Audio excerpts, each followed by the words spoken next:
In recent days, signals have emerged that cannot be ignored. Sudden reminders, clear warnings, and references to old heresies that are making themselves heard again. Nothing is fully explained, but the picture we're seeing is more serious than it seems. It's worth listening carefully because something is changing. In the usually complex panorama of ecclesial life, the last few days have offered a series of developments that, in terms of composition and content, can be recorded as overall positive news. Without ignoring the tensions that remain in the background, a sequence of interventions and documents has emerged that has restored a more relaxed atmosphere than usual. These are signals that, without creating triumphalism, point to a clear direction: greater attention to the foundations of faith, to doctrinal tradition, and to the internal coherence of Christian life. The result is a week that, in terms of official communications, stands out for a certain linearity and an unusually constructive tone, recorded as they are beyond subjective interpretations or facile enthusiasm. One of the most significant institutional developments during the week was the Pope's appeal to the judges responsible for examining cases of marital annulment. The speech, formulated in a direct but undramatized manner, reiterated a principle that belongs to the Church's juridical tradition. Mercy is an essential element of pastoral action, but its exercise can never ignore the truth of the fact to be ascertained. The Pope recalled that the task of ecclesiastical tribunals is not to evaluate the personal difficulties of the spouses, nor to seek what might be more convenient for one of the parties, but to determine whether a marriage has been validly contracted or not.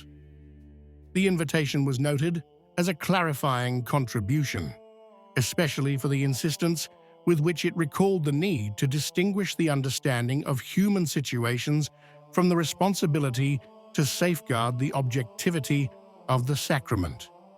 Furthermore, in the context of communications related to the commemorative journey of the 1700th anniversary of the First Council of Nicaea, Pope Leo drew attention to a phenomenon that he unhesitatingly defined as the return of an ancient heresy.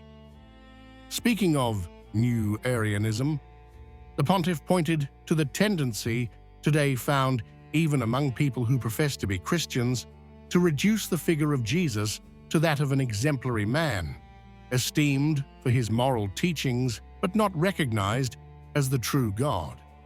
This precisely formulated observation had the merit of bringing back to the center of the ecclesial debate the essential content that the Council Fathers had defended: the full divinity of Christ as the indispensable foundation of faith.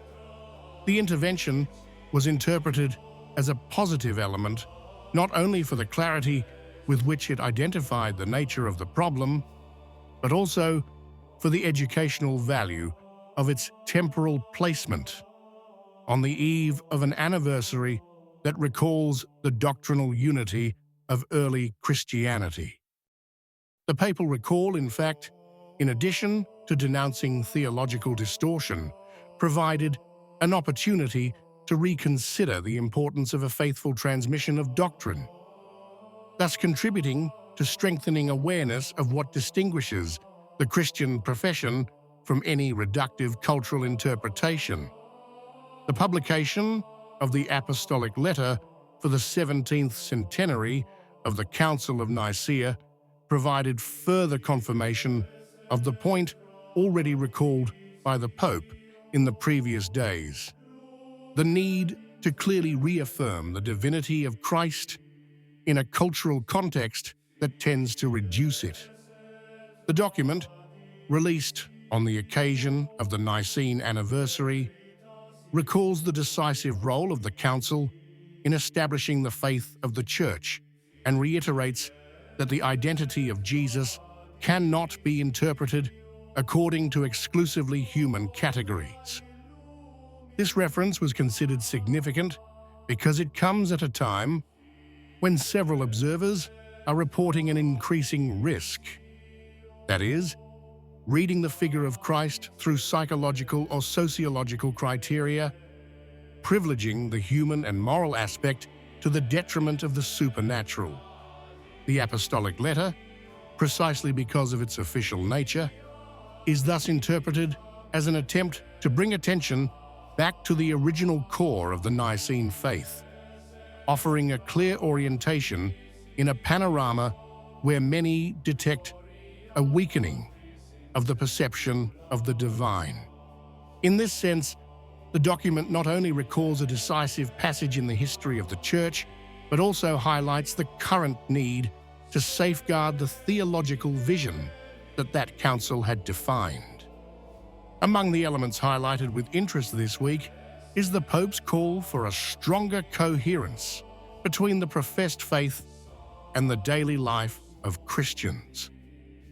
The appeal, formulated without polemical overtones, was interpreted as a constructive intervention aimed at bringing attention back to the essential connection between belief and action. The Pope emphasized that Christian testimony acquires credibility when what is proclaimed is reflected in a lifestyle, a principle that belongs to the most constant tradition of the Church. The intervention was also recognized as positive because it places the exhortation within a broader framework. The reaffirmation of Christ's divinity is not a theoretical question, but involves a concrete way of addressing personal and community choices. Church observers have noted how this reference to coherence has had a balanced value, offering pastoral guidance without dictating particular solutions, but simply recalling the need to live what is proclaimed. The result is a message that, despite its sobriety, helps strengthen a line of continuity between doctrine and behavior, an element often considered crucial to the credibility of the Christian presence in the contemporary world. At this stage, it is particularly clear that Pope Leo is proceeding along a path that allows no distractions. Between gestures that are interpreted as openings and clear references to tradition, the feeling is that the Church is playing an essential role in its very soul. On the one hand, one perceives the desire to show attention to contemporary languages, almost to facilitate contact with a world that struggles to understand the supernatural dimension. On the other hand, the Pope is forced to reiterate points that, in theory, should not even need to be recalled, such as the divinity of Christ or the continuity with the conciliar definitions. This double movement inevitably creates tension. If the openings are read by some as a sign of adaptation, the doctrinal references instead appear as a necessary counterweight to prevent the Christian message from being reduced to a set of psychological categories or to a morality devoid of theological roots. This is where the thread becomes thin, because leaning too far to one side is enough to lose the other. The current climate demonstrates how fragile the balance is and how high the risk of slipping into a faith built more on momentary perceptions than on received tradition. What do you think? If you liked the video, comment, Amen. God bless you.